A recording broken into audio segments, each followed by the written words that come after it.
seated so that we can begin.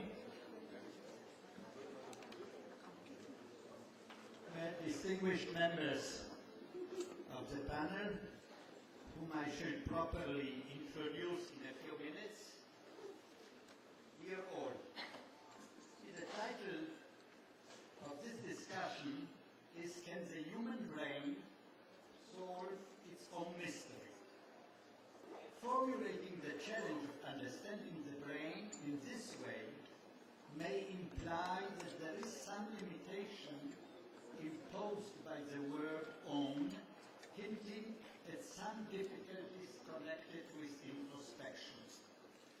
I do not think that this is a real problem.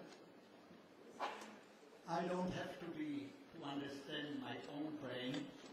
I shall be happy understanding yours. So, rather than asking this question and trying to explore literally the meaning of its words, I suggest that in the broad context of understanding the brain, we pose the following questions. What does it mean to understand the brain? Where are we on the road to this goal? What are the effective means and methods to make further progress? Theoretical modeling, simulation-based research, improvement of imaging technologies, etc. Can we make predictions based on extrapolations from where we are today and based on the pace of progress that brought us to where we are? And finally, what are the implications of understanding the brain? What can we do with it? What are the social or ethical consequences?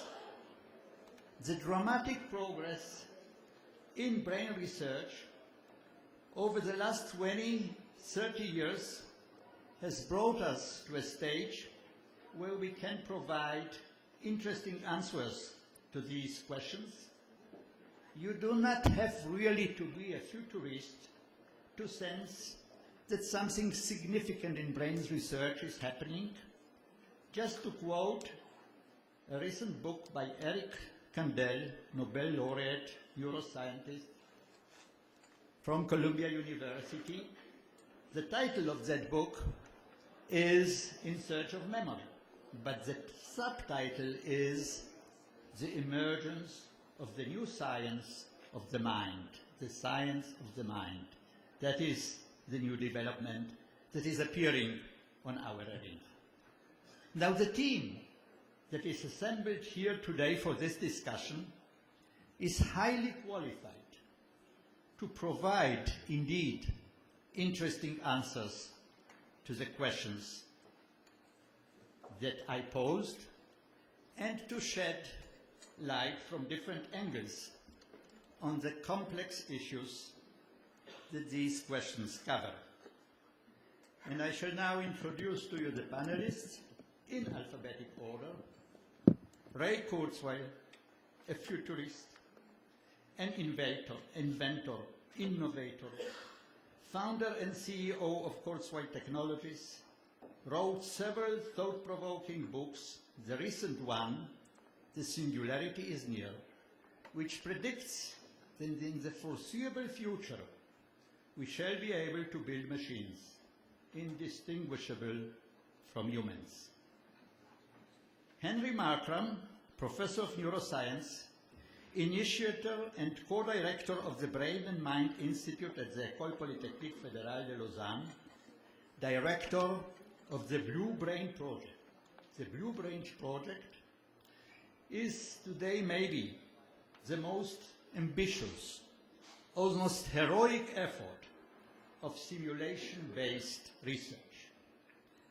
Chaim Sampolinsky, professor of physics, director of the Interdisciplinary Center on Neural Computation at the Hebrew University, a pioneer and leader in applying methods and concepts of theoretical physics to brain research. And finally, Naftali Tishby, professor of computer science, member of the Interdisciplinary Center of Neural Computation that I mentioned before.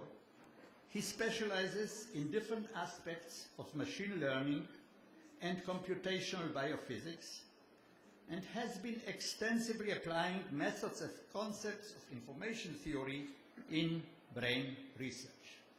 Now, the way we shall proceed, there will be a first round of presentation when each of the panelists will have 8 minutes to make a point,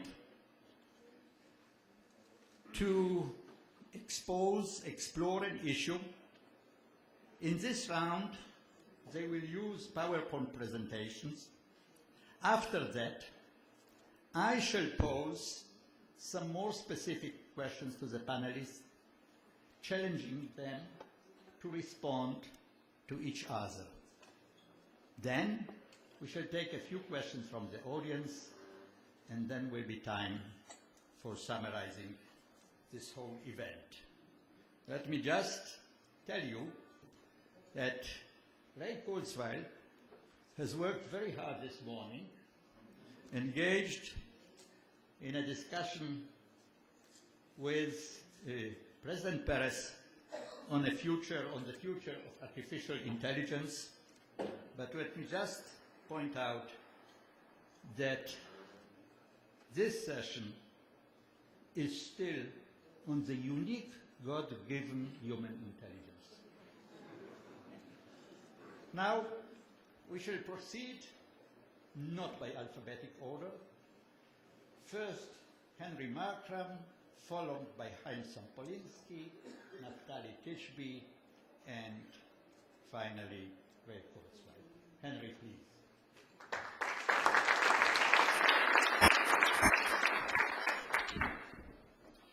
Thank you, Hanok, for organizing this wonderful session. So, I do believe that we will understand the brain, and it's not going to be in 50 years. It's going to be within the next decade. Memory, emotions, awareness, probably even consciousness. What we have to do to understand the brain is we have to try and build it. And I believe it's the only way that we'll understand the brain.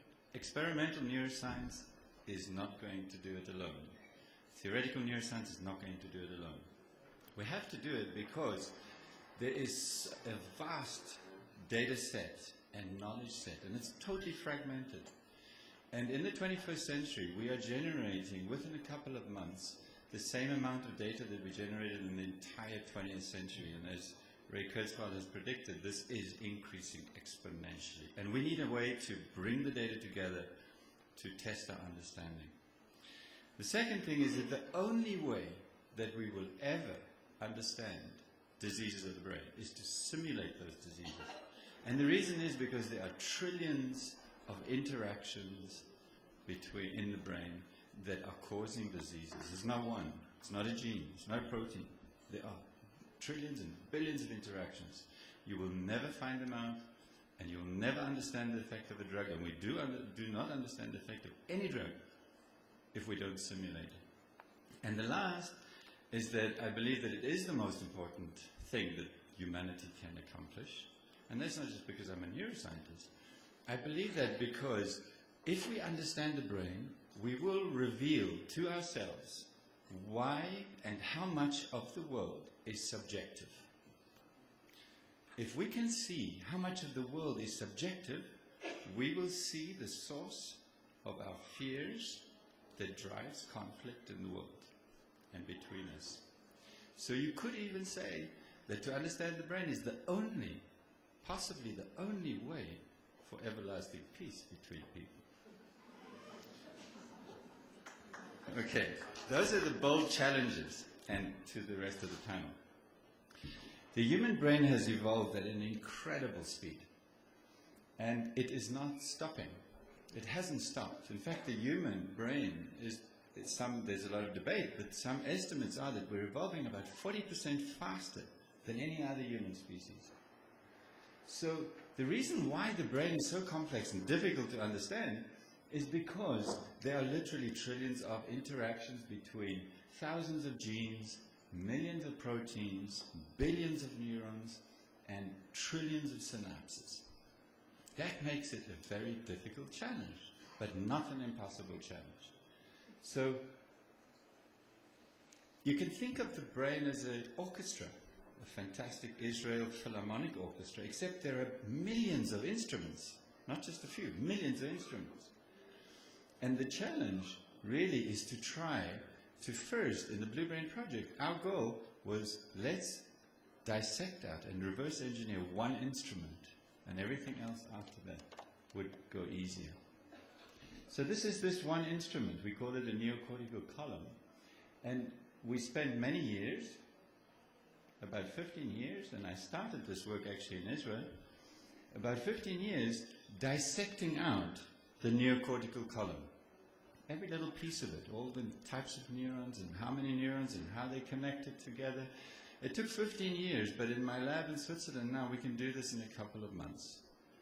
And we're developing new technology that will allow it, that will turn all these methods, which are state of art, cost millions of dollars to do these kinds of experiments. It's going to turn this into archaic technology. We'll be able to do this faster and faster and faster. There's no doubt that within 10 years we can reverse engineer the human brain. So Ray is often criticized for his extravagant or scary predictions. Well, they are conservative. I think that we will get there within 10 years. So we can now build it. We finished this phase of the project about a year ago. 10,000 neurons, about 1 million kilometers of fibers, about 100 million points of contact. Now, I'll illustrate to you why I say that we can only understand the brain if we try and build it. Now, when we tried to build this, we faced a huge problem. How do we connect all these neurons? How do you put all those synapses there? You see, because if you look at the network, this is just diluted, so that's a synapse over here. Now, what we found experimentally is that these synapses are positioned with exquisite precision, nanometer precision. So how are we in a computer going to position all these synapses? And we tried. We got the biggest supercomputers that Switzerland could buy, and we failed. We couldn't. Then we realized that the brain can't either. And the way the brain solves this problem is in a completely trivial and beautiful, elegant manner.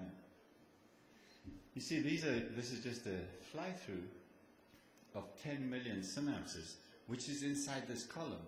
Now you have 1,000 trillion of these synapses. So if you can't position them, you can forget about building a brain. And as I said, we couldn't find a way to position them at first. And then we discovered how the brain does it. And what the brain does is it doesn't even try. What it does is it builds its neurons, it builds statistics into these branches, and then it lets the circuit form. In other words, the circuit is an emergent property. So, if you build an electronic circuit, you specify the circuit. The brain doesn't try to specify the circuit because it's going to be too complex. What it does is specify the statistics. And the beauty of that is that even though your brain and my brain may be different because our neurons are different, our statistics are the same. Which means that even though we've got different brains, there are features of our circuitry which are identical. And they're species specific. So every species does have an identical features in its circuitry. That's the kind of insight that you get when you try to build it, because you have to solve that in order to be able to build it. So we call this whole process biocapture because we literally are capturing biology in software and using and finding out the principles required to succeed in this process. And then you switch it on, and that's what it looks like. First glimpse at what it could look like in the system when you switch it on. This is what creates your reality. You may think that you see with your eyes and ears. No, you don't. Your eyes and ears are only sending clues into the brain. What your brain, this is the eye. That is your eye. That builds your perception, it builds your reality. So we can now decompose this and we can work out the computational role of this instrument of every protein, every cell, every synapse, and we can dissect it out and work out how each part, each molecule is working. So this is scaling up to the whole brain. Our agenda is by 2018, because that's when there will be exaflop supercomputers, 10 to the 18. We'll be able to understand how all these great things that the brain does and how things go wrong, which proteins and which circuits go wrong when we produce diseases. And finally and ultimately, we'll understand how the brain generates our realities. Thank you.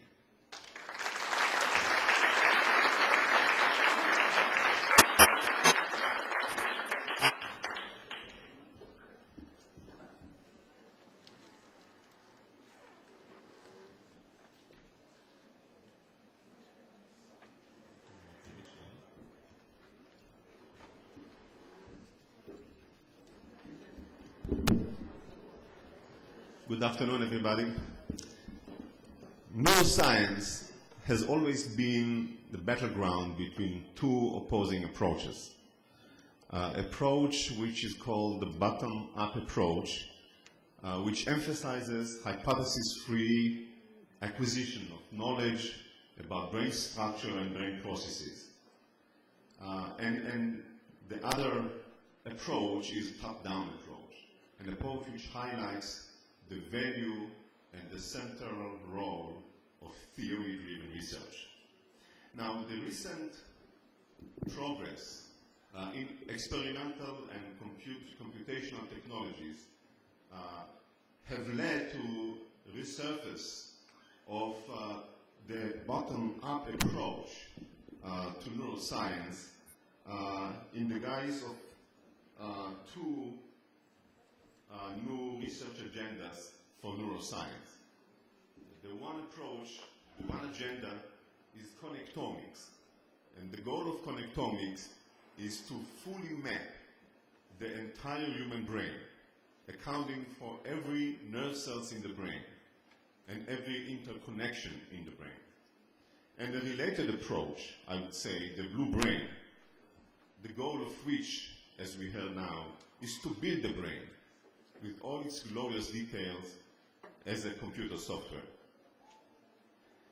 Now, while these approaches are highly valuable, and I believe that they will lead to important data sets and sources of valuable information for specific research in the working of the brain.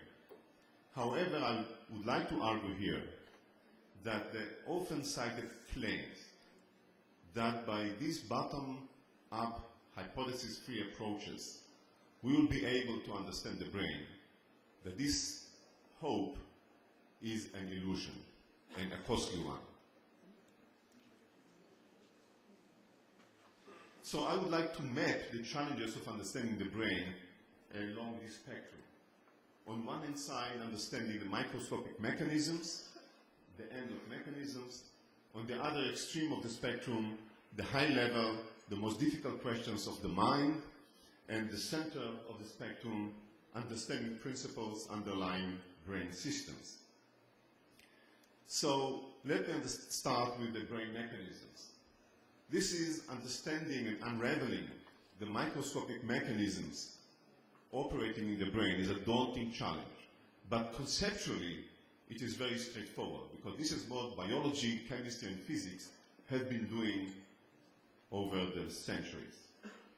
So a few examples of such an approach would be understanding molecular and cellular mechanisms for memory storage in the brain, finding the cascade of events leading to protein aggregates in the brains of Alzheimer's patients, or understanding transmission of signals, of electrical signals, along nerve cell axons and dendrites. All these are highly complex challenges, but conceptually we know where to look and we know what to ask and where to find the solution. And the other extreme are the hard problems of the mind. And the first one is, how do we approach the question of subjective experience? As philosopher Thomas Nagel coined it, what it is like to be a bat. And this question is, I would say, the interface of philosophy of science, because it may be argued that subjective experience, the subjectivity by its nature, is not accessible to objective, experimental, scientific study. Another hard problem of the mind comes from quantum mechanics. According to some interpretations of quantum mechanics, reality, physical reality, the very existence of the universe is meaningful, is real, only in the presence of an observer, a conscious mind observing the universe. And if correct, this approach gives a mind-boggling twist to the question of whether the human brain can understand itself. But I would like to focus on the middle of the spectrum, where I think the most important breakthroughs of the brain will come.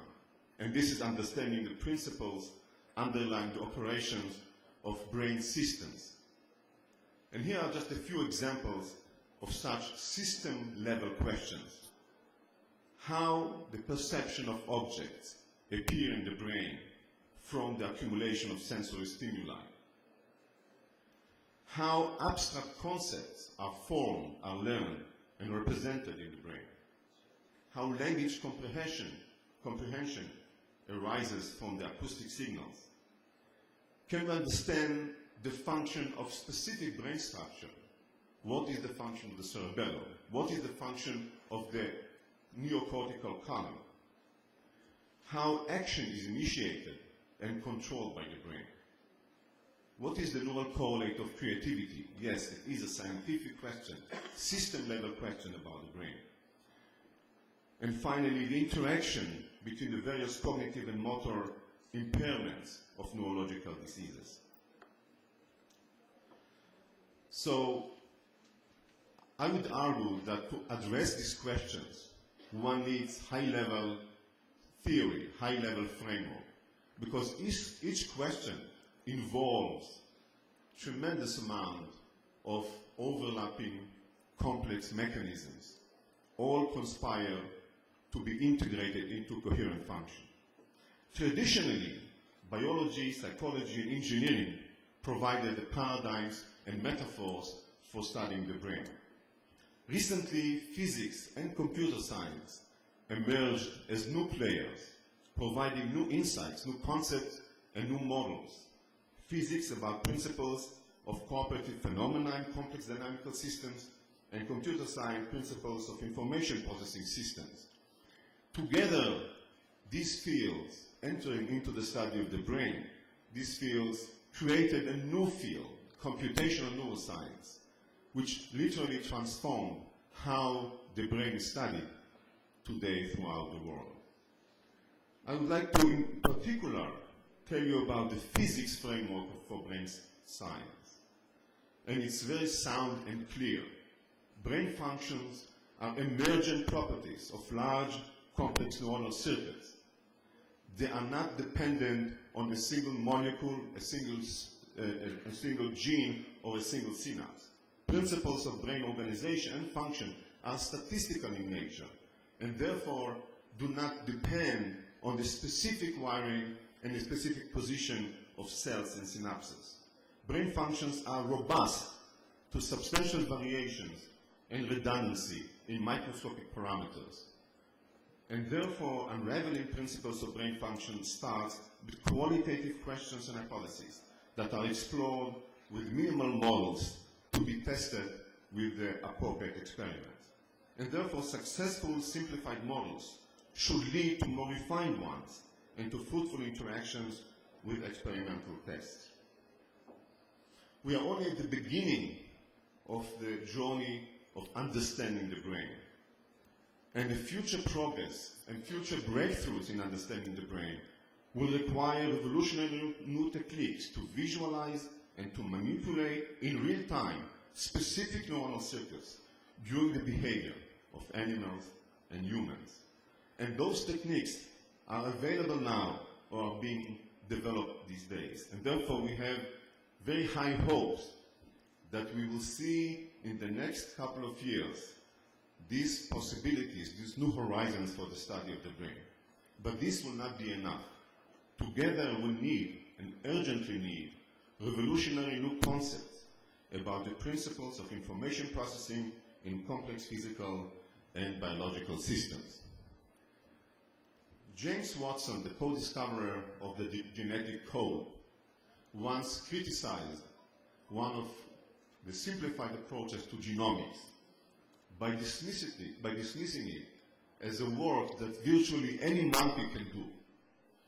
I would like to end by being more polite and saying that brain mapping and brain simulations is a work that can be done by machines.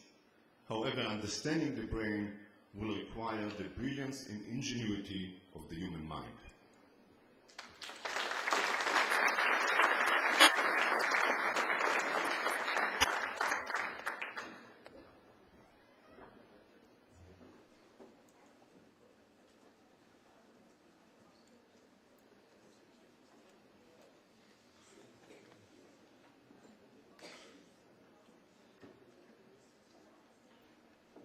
Good afternoon.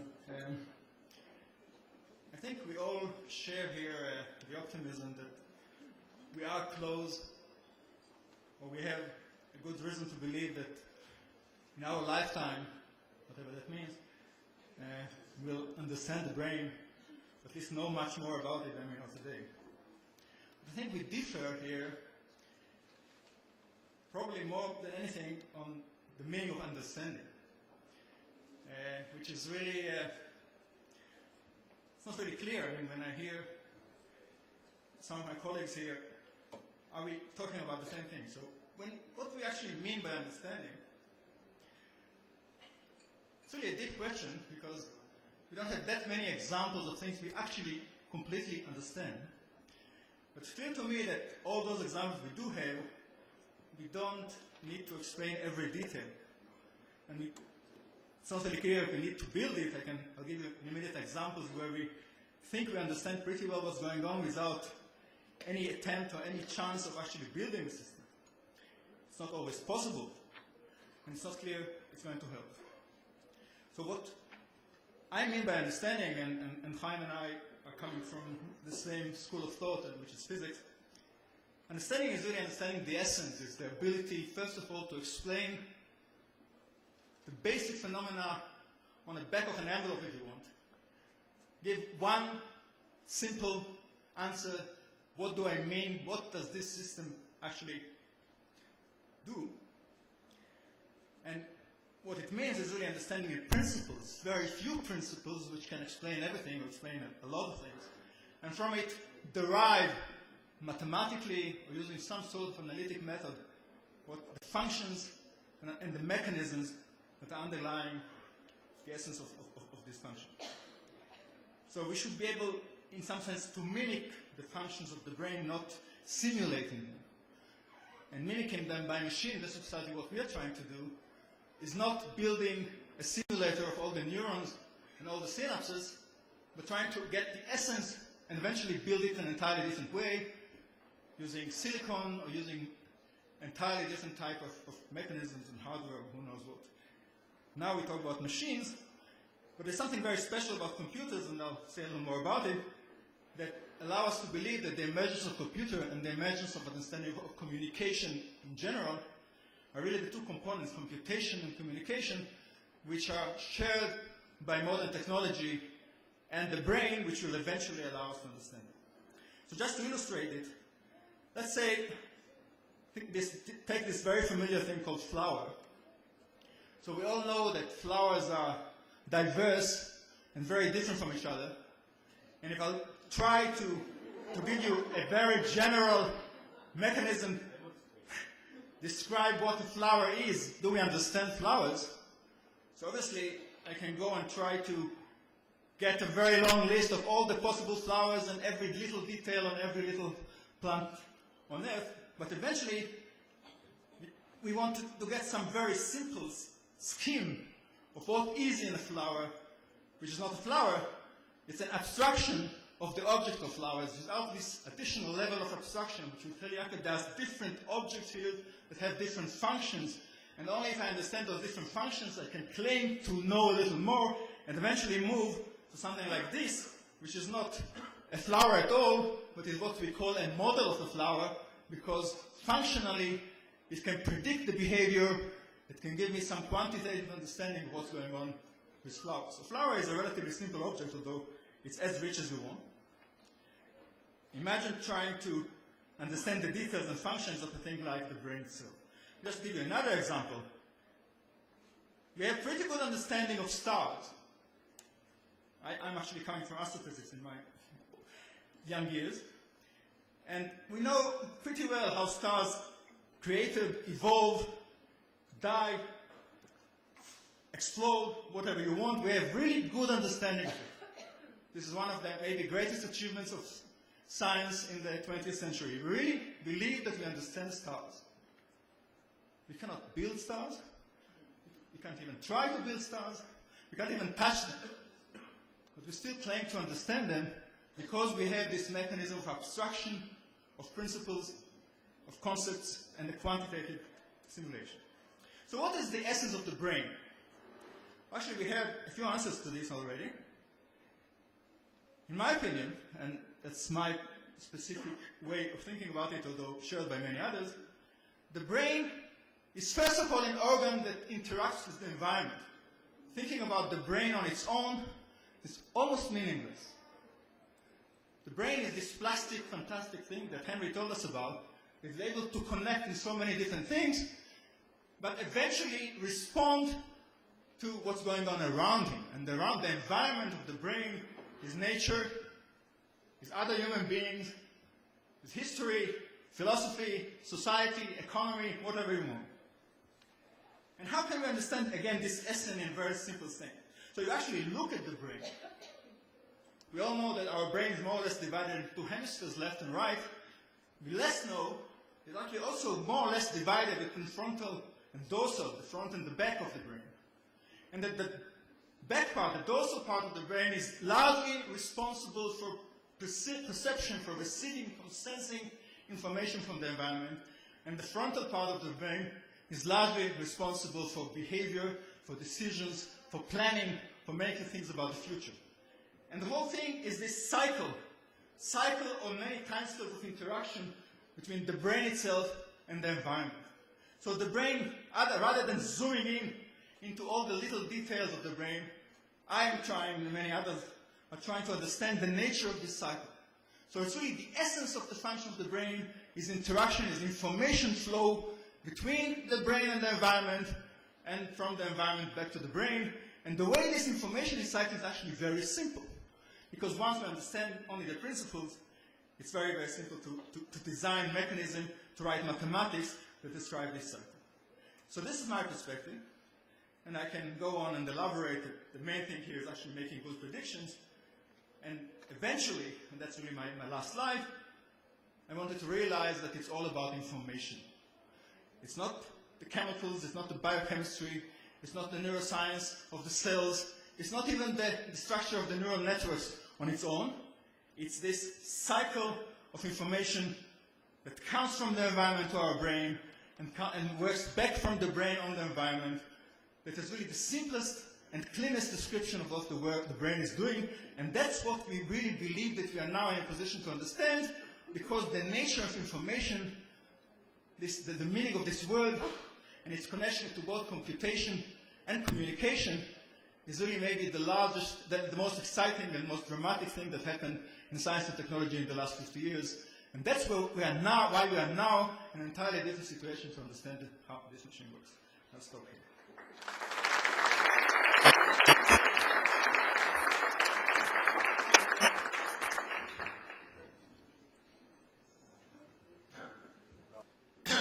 Make a few comments. It's good to be on a panel where I'm the conservative. And so we heard some creative tension between the bottom-up approach, where we simulate every detail of a brain, versus starting with some basic principles and working down then to actually implement those principles. I really think they're the same process. You really can't derive those principles without the simulation. And it's not my view that we will just have simulations of the human brain without understanding how they work, or we're just going to simulate every synapse and turn it on and it will work, or we won't really understand it. I think the major point of, let's say, the Blue Brain Project and other projects to simulate the brain is to actually try them out and try to understand what the principles are. Because we really don't know that until we actually implement every detail, and then we can change some details and see which ones have an effect and which ones don't. And that's the way to understand and to test our understanding of what those principles are. And in terms of understanding stars, we can't build a star yet, although I think we'll get to celestial mechanics maybe in the next century, but we certainly can simulate them. And unless we can actually simulate a star and all the physics processes that go on the star and see that it actually works like a star in simulation, we don't at least have confirmation that our understanding is correct. So simulation is key to understanding. And since the brain is basically an information processor, the simulation is a recreation of the brain's causal powers. And there was discussion by the panelists on the complexity of the human brain, and certainly if you look, for example, at pictures of the wiring patterns in cerebral cortical columns from the Blue Brain Project, they look immensely complex. But the actual rules to create that wiring are a lot less complex. They're repeated with a certain amount of probabilistic change through each repetition, and that is in fact how the brain works. As I mentioned in this morning's panel with the president, the cerebellum, which has been simulated, at least a major portion of it has been simulated, is done with some fairly simple rules for the wiring, which are repeated 10 billion times in the cerebellum, each with some random variation. And so if you look at the cerebellum, you think there's trillions of bytes of complexity there. But the design, actually in the case of the cerebellum, is only a few tens of thousands of bytes of information. There's only a few genes that control the wiring. And the brain is a probabilistic fractal, meaning there's certain rules and they're repeated over and over again with some random variation. But in order to understand what those rules are, we need to at least test them out through simulation. So that's where the understanding will come from. Then that's at least one of the major goals of a project like the Blue Brain. Then when we understand those principles, we can use them and apply engineering principles to amplify them. One of the big innovations in Homo sapiens is that we have this big skull, so we can afford a larger cerebral cortex than the other primates. But it's still running on a substrate that's 1 million times slower than electronics.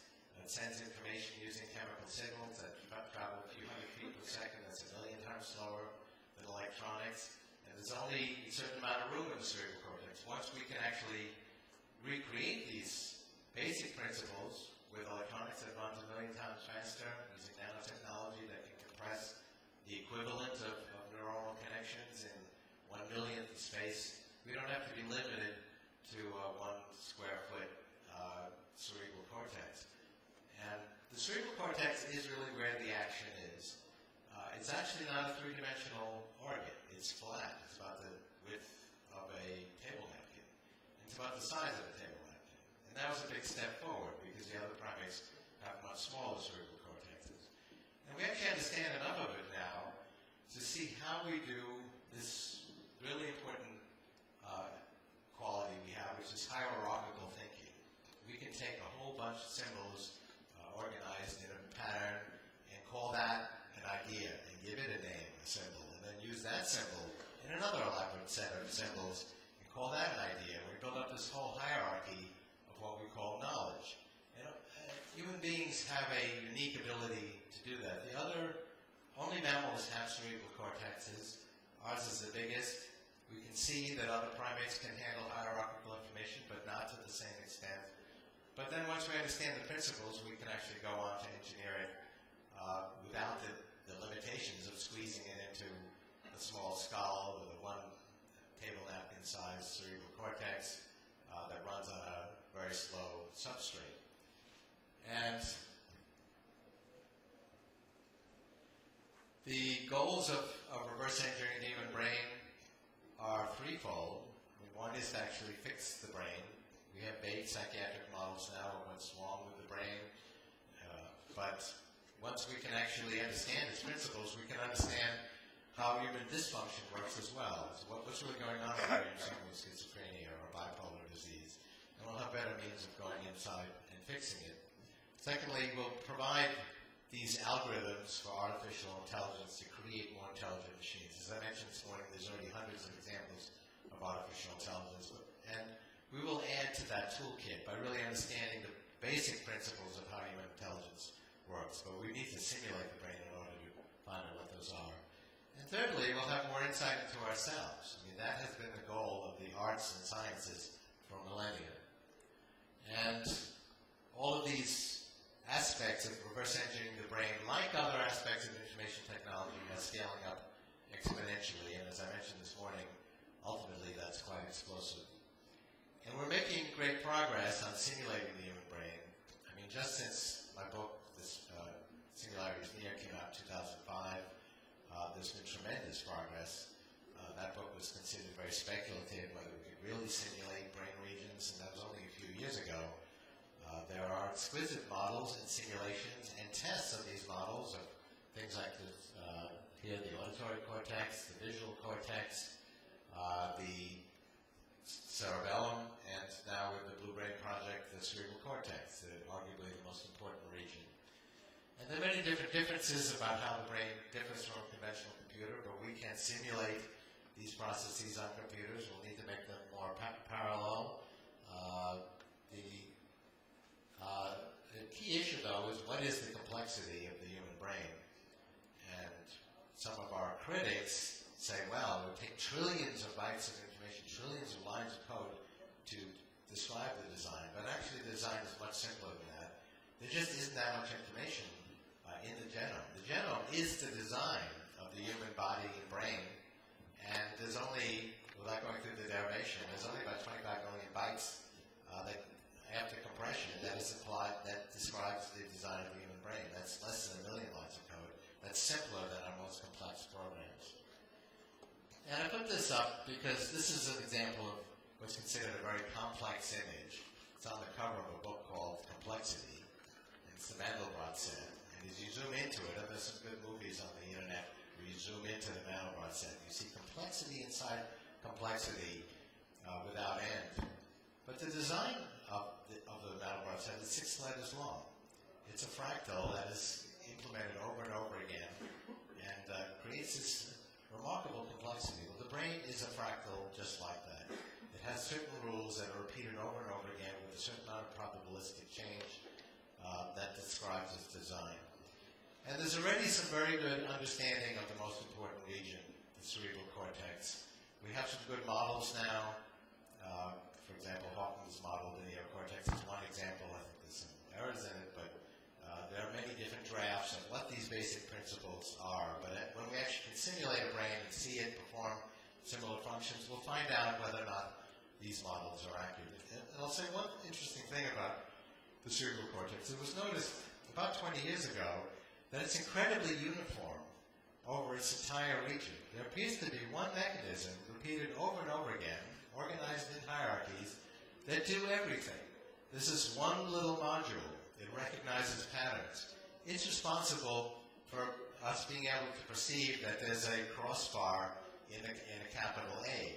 It's also responsible for recognizing that there's an irony in a particular situation, or recognizing a face, or dealing with language, or creativity. All the different things we do, from these very low-level things, of just being able to perceive that there's a curve in this image, up to these very high-level perceptions, are done by the same mechanism organized in these elaborate hierarchies. And there's some very good descriptions of how that mechanism works. And we need to understand the principles of intelligence at the right level. Although it is based ultimately on physics, we don't understand chemistry just from physics. We need to derive it from physics, but then it has its own equations, its own models. Biology is based on chemistry. You can derive it from physics, but we understand its own principles. The same thing will be true of intelligence. And these are some examples of the models we have. This is actually from the Blue Brain project. It looks immensely complex, but it is understood. Whether or not it's fully accurate yet, we don't know until we build the whole thing and simulate it. This will be an iterative process. So I think you'll get a first draft within 10 years, but I'm a little more conservative, so I think it's going to take a few more years to really master it and derive all the principles. But then we can apply the power of engineering to amplify those principles and build systems that are far more capable. But we're going to use them to extend our own intelligence. That's what we've always done with our tools. Thank you.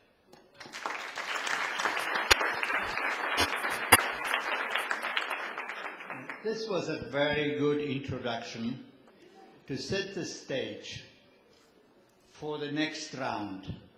Because what you have heard here are maybe 4 slightly different approaches to the same questions which were posed at the beginning, and you can classify them, if you so wish, into 2 camps.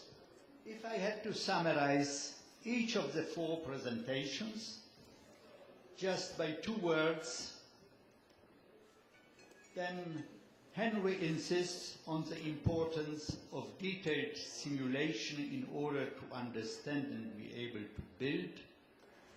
Haim insists on a top-down approach of theoretical modeling. Tali Tishby, for him, the most important element from which one should learn is how the brain interacts with the environment and implements this action-perception cycle. And I think that the key word in Ray's presentation and way of thinking and everything that I read from his book is this concept of reverse engineering. Now, there is something which I would like to begin. Henry gave us a prediction. In 15 years we shall understand. Haim said we are only at the beginning of a long journey. Now, definitely their end station is very different. And I would like to pose a question now and to introduce more seriously into our discussion the concept of mind. Because Haim drew a roadmap from brain mechanisms through brain systems to the mind. For him and for many, the ultimate goal of understanding the brain is to understand the mind.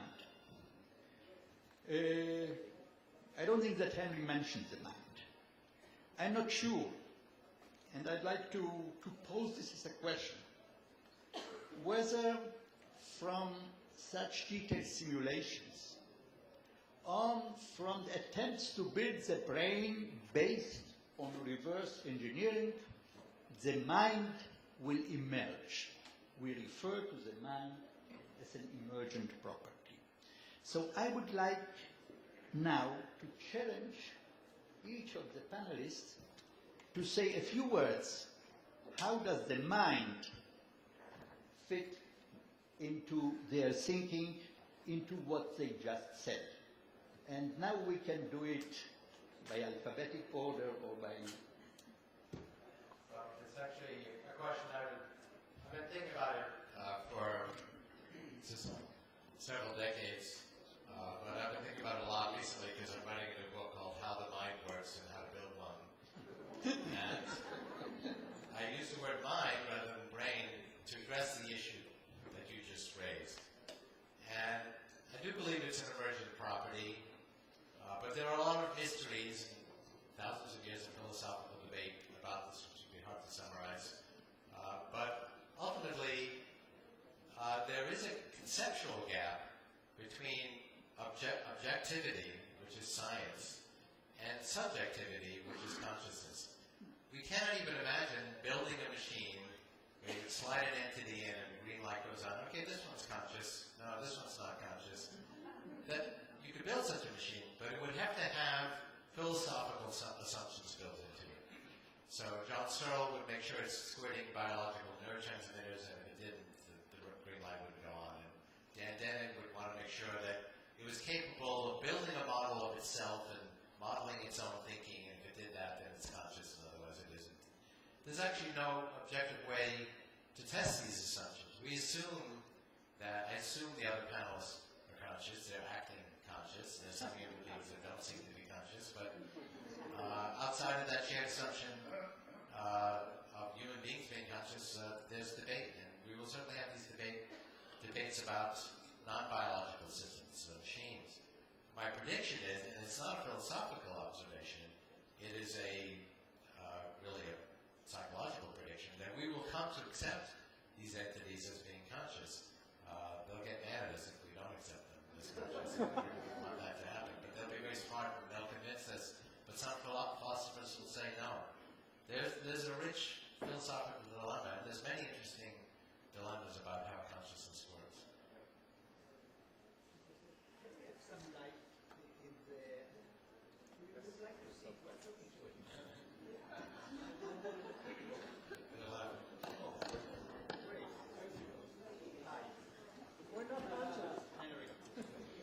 So I think that a lot of the functions of the brain are emergent properties, if not all. And I think that it's safe to start with the default that all are emergent properties, including consciousness and emotions, awareness, self-awareness, consciousness. Now, let's assume that in 10 years, I'm right, we do manage to build it, and this brain starts speaking at you. We see that it behaves and it has complex decision-making, it does all those things. Let's assume that it starts to become aware of its environment and it can tell you things that it can anticipate about its environment. Let's assume that it becomes self-aware, that it's in certain environments and anticipates how it's going to feel in certain environments. And then let's assume that it starts to behave, as Ray says, as if it's consciousness. Whether we can prove that it's conscious is as difficult as for me to prove that you're conscious. So that's not really the issue. That's going to be an issue of philosophical debate. But let's assume that it is. Then what we can say, with no philosophy, we don't need to wait 1,000 years of philosophizing and asking this question forever. We can say that all it takes to get a conscious machine is to put all this detail in. We can take away some detail and say, what's the minimum amount of detail do we need to get consciousness? Let's assume that it doesn't. Let's assume it goes all the way and it seems to be self-awareness, but it's just somehow lacking that thing that would make you feel that it's not conscious. We can then also conclude that it takes a lot more than putting every molecule inside to get consciousness. And that may be quite interesting. So either way, you're going to answer in a concrete way, in a fundamental way, no philosophy, no debate, whether it's sufficient to put all the detail in and get a conscious machine, or whether you need, that's not enough, whether there's something else. And that's what we're after. Forget about the philosophy. Let's get a real answer to it.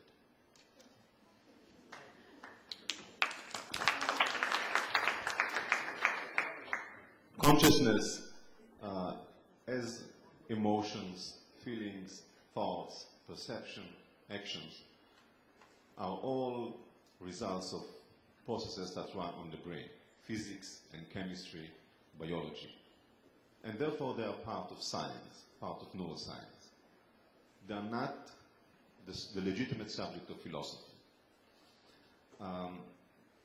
Subjective experience is the result of specific neuronal processes. And therefore, they are in principle legitimate part of what is neuroscience. So I don't think we have to wait to build a conscious machine. We have around us sufficient physical systems, biological systems, that I'm sure are conscious, as much as I am. The only aspect which I think might be outside science is the subjectivity of subject experience.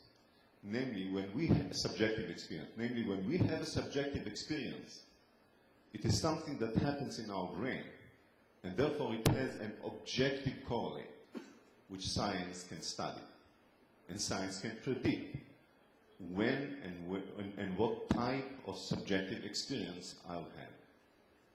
However, if there is something to the subjective experience, some quality which goes beyond the physical correlate, this is a topic of debate in philosophy. And it may be that when we exhaust all our scientific description about the objective reality of brain and mind, there will be something else. The subjective, the feeling, the qualia. Whether there is such an entity, a scientific entity or not, it is today a philosophical debate.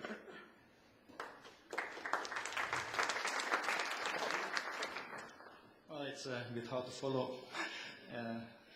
everything that can be said has been said, but I would like to say that, again, following my earlier short presentation and what actually Henry said about the minimality issue. I mean, so what is really the minimal system that can have a mind or can be conscious, which is not exactly the same thing.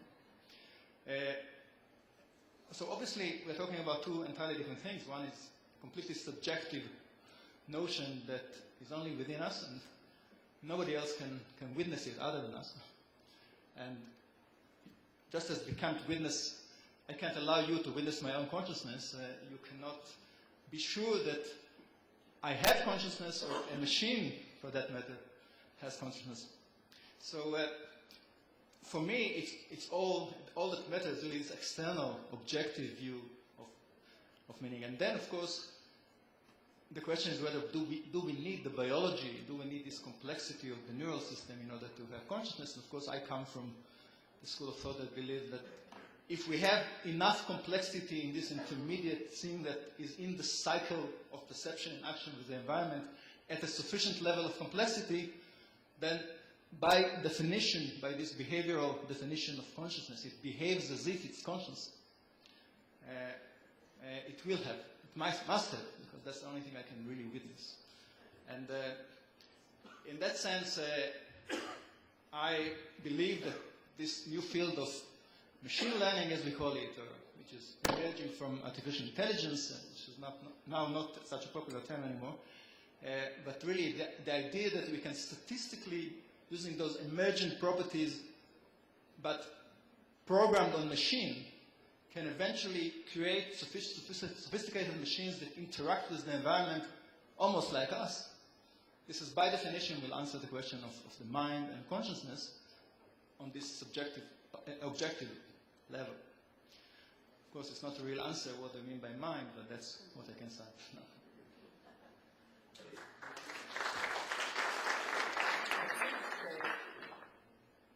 We should take a few questions from the audience, and then we shall let, after that, each of the panelists give some final statement. Right? Let's start here. Please put the microphone. Hello, first of all, I'm a brain science student, so I just drink all you say, and it's fantastic. Thank you very much for being here. I have a question for Henry. You said we turn on the column very easily. Didn't you just give life to something real? And by there, I would like to hear a few words about bioethics and how, in what stage we are in bioethics about it. It's all mathematics. Change the equation and it will not have life. I think that ethics is a difficult issue that I face with a lot of journalists as well. And, in the end it's a simulation. I think that what we need to resolve is whether a simulation is of this, if I simulated this glass, is it the same as this glass? If it is the same, then I think we have ethical issue. If it is not the same and it's a simulation and I can deal with it as a simulation, I can change a parameter and it becomes a cup, then I think that it's more easy for us to deal with it as an ethical issue. But in the end, what we're really doing is we're turning all of the biology into a mathematical description. Whether that poses an ethical issue is still not entirely clear to me, but maybe Ray has a better answer to it. I think it's a great question. If I ask whether or not I'm causing pain and suffering to my computer software, that seems comical. But the essence of my prediction, and I think some of the other panelists, is that that won't be a comical issue in the future. And Henry says, well, it's just mathematics. But in fact, a neuron is just operating by mathematical principles. And we put a number, a large number, together, and we get the brain, and so it's mathematics in action. But morality is not so easily dismissed. Our whole moral system is, in fact, based on this issue of consciousness. So we had different perspectives on consciousness articulated here, but that is what our moral system is based on. If I cause pain and suffering to a conscious entity, that's immoral and probably illegal. If I destroy some property, it's okay if it's my property. If it's your property, it may not be okay, but not because I'm causing pain and suffering to the property, but to the owner of the property. So consciousness is at the heart of our moral system. We can't so easily dismiss it. And if, in fact, a conscious being wakes up, is an emergent reality from turning on a system of mathematics in action, maybe it is immoral then to turn it off, and maybe we have to be worried about its quality of life and so on. And I don't think so. I think the sort of radical notion being articulated here is that won't be a comical issue 20 or 30 years from now. Two sides of the same coin. We really believe that computational principles and mechanisms can explain psychological phenomena, and in that sense we are already very different from what it used to be 50 years ago, let's say. And it's moving further. Greek psychology. It is a field of the past. What will remain from psychology is neuroscience, or the cognitive aspect of neuroscience. So, okay, I think that one of the areas where we kind of disagree and agree is that I don't think that you should quit psychology. And the reason is because there is enormous value in studying life at all levels. It's not only studying it, even though that's what we do. We go as deep as we can go. But the value in understanding us and our interactions between us and as a population and as a race, as a nation, this involves psychology, and it involves different levels of description. And that's where I actually agree with Tali, that there are different levels of description. What we need to realize is we do need to take all levels of description seriously, and they all do have some value. So I don't think you should quit psychology just yet. Just to answer quickly, psychology is the study of human emotion, and that is the cutting edge of brain reverse engineering. That is what we're trying to actually understand. Building systems that can do logical, analytical, mathematical reasoning, we already have that. Few mathematicians can hold up to Mathematica, but actually being funny, getting a joke, expressing a loving sentiment, those are the most complex things we do. That is the goal of reverse engineering the human brain and understanding intelligence. Hi, my name is Ron Deloro. I ran a software company. I graduated medicine. I ran a software company for 15 years. A company that invented VoIP. In the last 5-6 years, I'm involved with art. I went to art school, and I'm an artist now. And I also am involved with the genetic project in DNA fingerprinting forensic. It's not important here.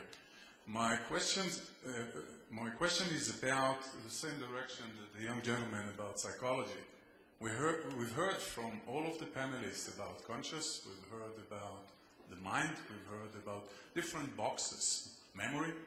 We haven't heard about subconscious. That's, I guess, because of your total disregard of psychology. But subconscious is somehow related. In art, sometimes a person stands in front of an art piece and he starts crying. And there's some emotion, which is the next notion I want to bring up. So subconscious, emotions, and all of those have been totally disregarded by all the panelists. So I'd like to know your reaction to that. Well, I'd say that there's many things going on in the brain. This particular module in the cortex, which is where we appear to do our thinking, there are many millions of them. And we're aware of some high-level ones that have to do with recognition of irony, and this is my mother, and but there's a lot of other ones that are working which we're not conscious of.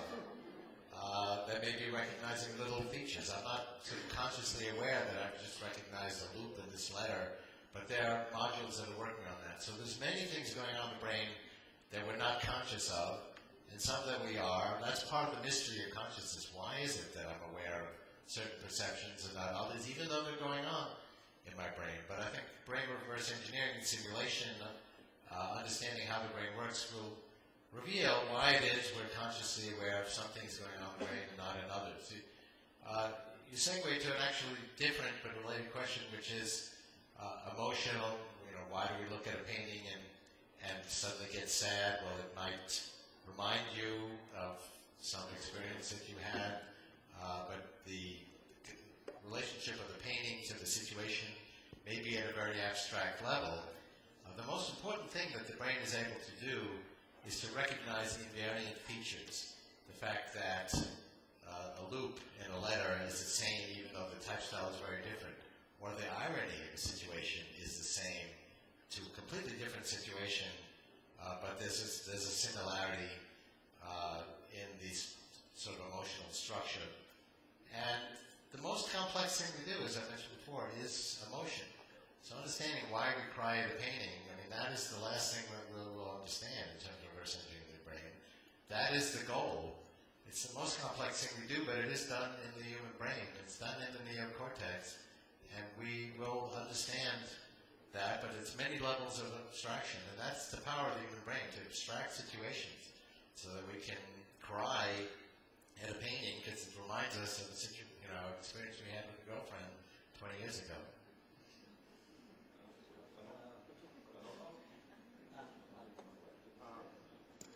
I don't think we neglected consciousness. In the contrary, I would say, without insulting anybody here, that there is accumulating evidence in neuroscience that consciousness is overrated.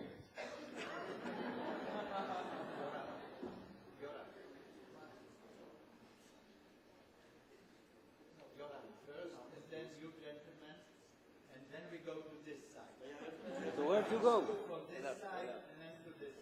that's the left brain. I don't think we're going to deal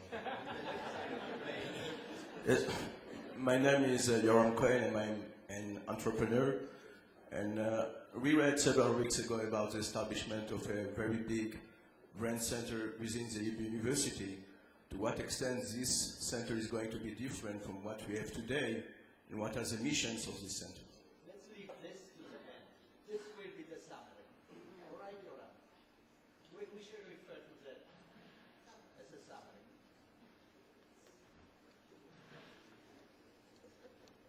Unlike the previous people, I'm not actually a student of the brain. I hope to describe myself as a user.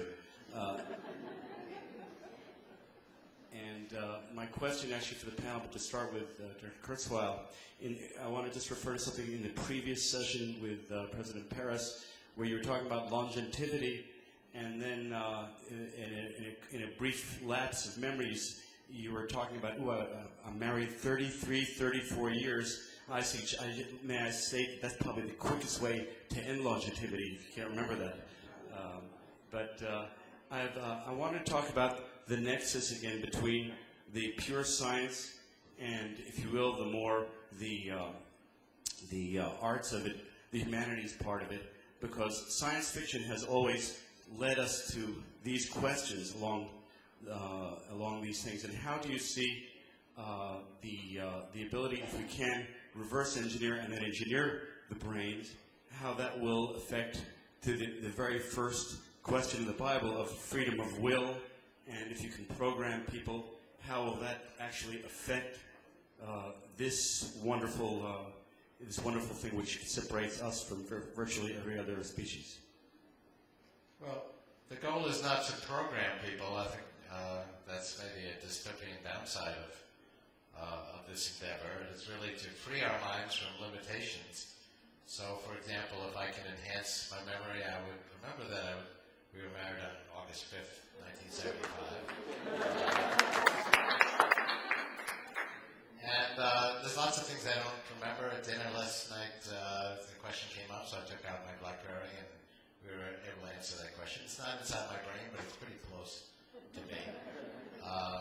So these are brain extenders we have already, and we don't want to lose them, so we're going to put them in our bodies and brains. It's a good place to keep them, and they will enhance who we are, but they will enhance our powers. The neocortex is where we solve problems and think about situations, but the goals actually come from other brain regions that express our fears, like the amygdala, and other regions that express our desires to connect with other people. That's what makes us fully human. I think going from the brain to the mind, we bring in the body, so the brain actually is spending a lot of its time meeting the needs and desires of our bodies and our desire to connect with other people. Our technology enhances that. So I think the goal of this work, in my view, is to simulate the brain so that we can understand the brain, so that we can extend the brain. And I think that's the sequence we're going to have, and hopefully we will keep our free will. But that's actually why it's not just the engineers. I mean, I think they say war is too important to leave to the generals. I think brain reverse engineering is too important to leave just to the scientists and the engineers. We need to bring in everybody as to how we want to apply these technologies to further our human goals and what that means.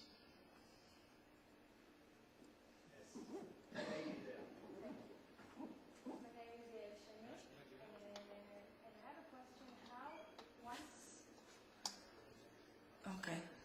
My name is Yael Shani, and I would like to ask a question. Once you map the brain and we know how it works, how will it change our own perceptions and experiences? And there is a range of possibilities, ranging from, we all know, if you have more words about snow and more information and knowledge about it, you can actually see different types of snow than you used to see before you knew it.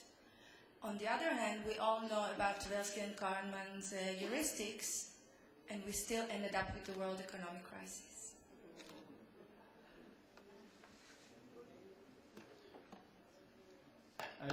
Just a short comment. So obviously, our perception of the world around us is a function of what we know and what we consider important.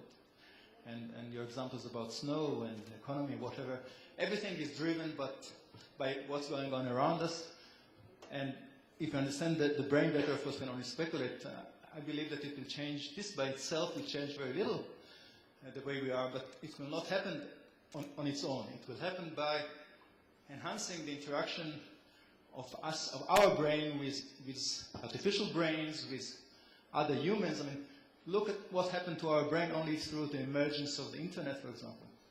I mean, we think of it as a triviality. I mean, okay, so we communicate in a slightly different way, but in fact, it changed completely the way we access information, the way we treat time, the way we treat human relationships and social networks and so on. This technology on its own completely transformed us to something completely new, and I believe it's actually going to be much more severe in the future. So making concrete predictions about what understanding the brain will do to us, this is, of course, beyond us, but it's quite clear from this enormous revolution of the last 30 years in the context of the internet and computers and communication, it will change us to something completely new, and we can speculate further how far. I think it's very dramatic. Just a quick one. I think that understanding the brain is going to completely and profoundly change humanity. It will have such a shocking effect on us because we will see the subjectivity, the extent of the subjectivity. We think that we're seeing things. We think that we're seeing an objective world. I think we have no clue just how subjective that is. And I think that's going to add an enormous dimension to humanity and to what even what the objective reality could be. Obviously, we do not have time for all the questions. So if somebody has the urge, something very important, you will not be able to fall asleep tonight if you do not ask a question. Only those.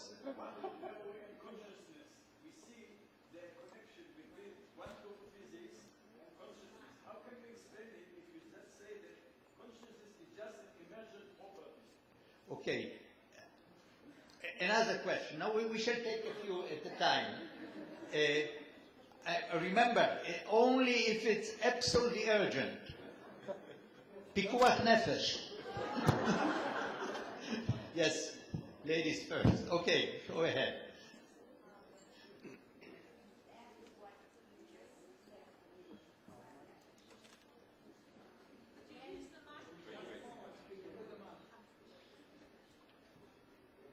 I'm asking a question I think that's very different than ones that have already come up. I see in 10 years, 9 years, what you think is going to come. How is that going to input our lives, our brains? Mine has broken. Tell us something about that. Okay, I think that's all right. We shall answer this consciousness, quantum mechanics, this, and I'm very sorry because we have to. This last question, yeah, this last question we are going to answer, and the one before, I mean, if Chaim will care to answer, and okay, go ahead. So I think the last question was absolutely right on. There are today, and estimated by the OECD, 2 billion people, a third of the planet, has at some stage in their life severe and serious mental disorders. Something goes wrong in the brain.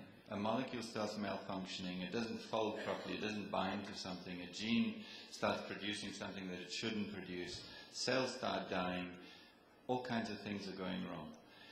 The most important reason why we have to do this at this detail level is because of chemistry.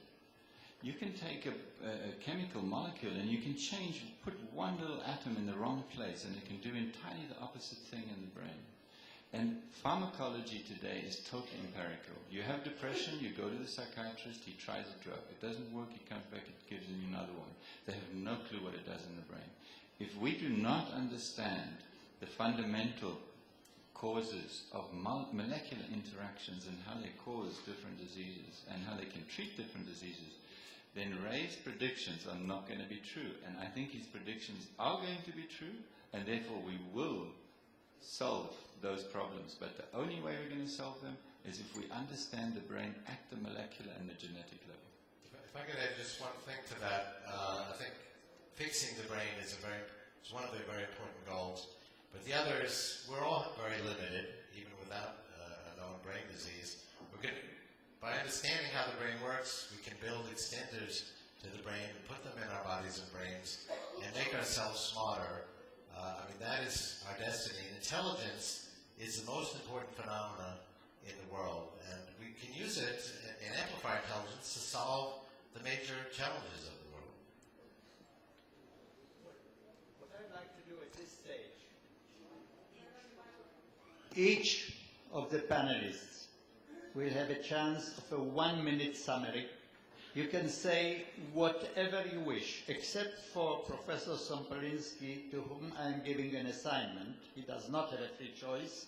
I'd ask him to respond to a question from the audience about the nature of this ambitious project that the Hebrew University is launching, the new Brain Research Center. So you will be the last to respond. Well, your minute.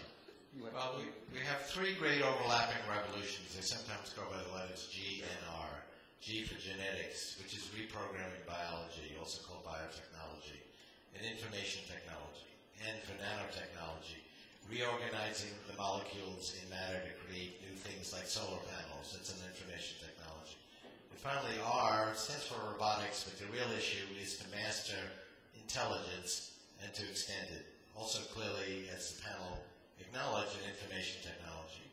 And as I mentioned this morning, information technology grows exponentially. These technologies will be 1 billion times more powerful than they are today, 25 years from now. And the most important one is that last one, because intelligence can solve problems. It's the only thing that can address the world's challenges. And it's going to be a very exciting future. This is not a utopian vision. We've used technology for both promise and peril ever since we had fire and stone tools. So everybody needs to get involved to understand these technologies so that we can apply them to overcoming our problems and keeping them safe. But I think it's a very exciting time to be alive. So data and knowledge is vast about the brain. It is growing exponentially. We don't have any global strategy how to deal with this. We have to unify it, and I see the Blue Brain Project as a new type of science, which we call synthesis neuroscience, and it involves everything. It involves the computation neuroscience, theory, mathematics, physics, chemistry, genetics. It actually embodies all of it, and the goal is to embody all our past knowledge and the knowledge we will acquire in the future into a brain model that we can test our hypothesis, explore possibilities of different diseases, try out different drugs to see what would be the best strategy forward, augment the brain where it is necessary to augment. And so I think that this is, in the end, we can debate it, but I think by the time the debate's over, we will have finished building it. Well, 1 minute. I think that the most dramatic thing that's going to happen, in my perspective, is really the breaking this envelope of the brain, the skull, and understanding what's going on inside it is really going to blur completely the distinction between ourselves and our environment in a sense that we are going to be connected, not only this distinction between what is in us, what is outside us is going to be completely blurred and extend both in space and time to things that we can't imagine now. And we, as I mentioned already, just the fact that we are getting more and more connected to more people, to more data, to more facts and knowledge and pieces of information and whatever, is going to transform us to something which is probably very different from the singularity of Ray. I'm not sure that living forever is the goal, but certainly something is going to emerge which is just like the brain itself is an emergence property. This new collective awareness and consciousness and data processing is going to turn into something completely new, and to me this is the most exciting thing to think about. So you held here a lively debate, I hope. You enjoyed it. But I think we should also remember that all of us here share the same vision and the same goal of understanding the brain and healing it. Furthermore, we all share the same basic, I would say, physicalistic approach to the brain. Nothing is special about the particular biological hardware that will happen to be our own brain. There is no, in principle, reason why we shouldn't extend the brain, replace some damaged parts of it, interact with other systems of information, and so on.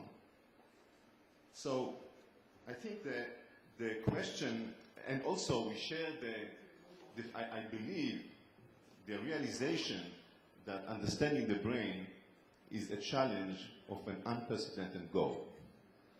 But we also have the feeling and the conviction that today, in the next couple of decades, we will be able to make truly revolutionary breakthroughs in understanding the brain and in healing it. Now, the debate is, I would say, how to approach the vast complexity of the brain. Which decay matters? And the question is, which detail matters, in our view, in my view, is to what function. There isn't such an objective criterion of whether single molecules matter, or single synapse matters, or single nerve cell matters, and so on and so forth. It really depends on for what purpose, and what is the question. Yes, indeed, we can simulate stars, but we don't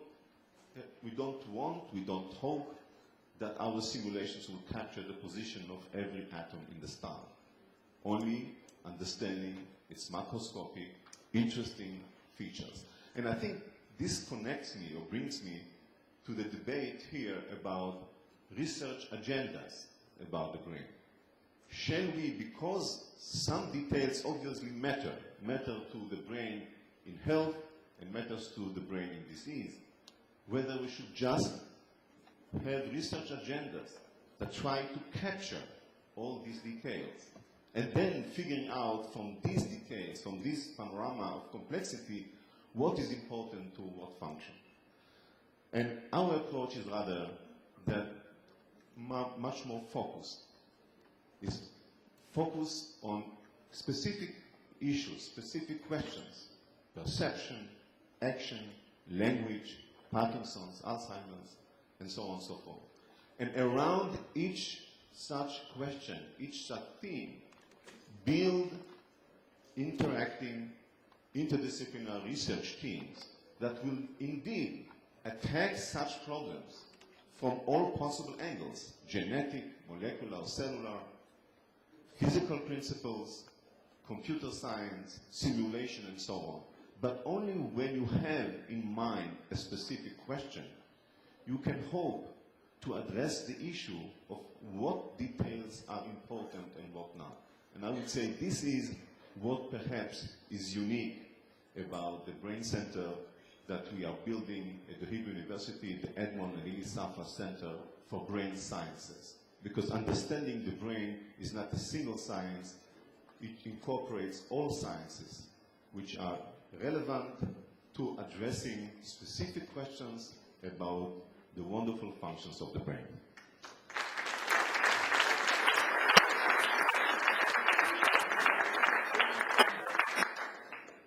In summary, let me just summarize, because first of all, I would like really to thank the audience for posing very good questions which truly enriched our discussion.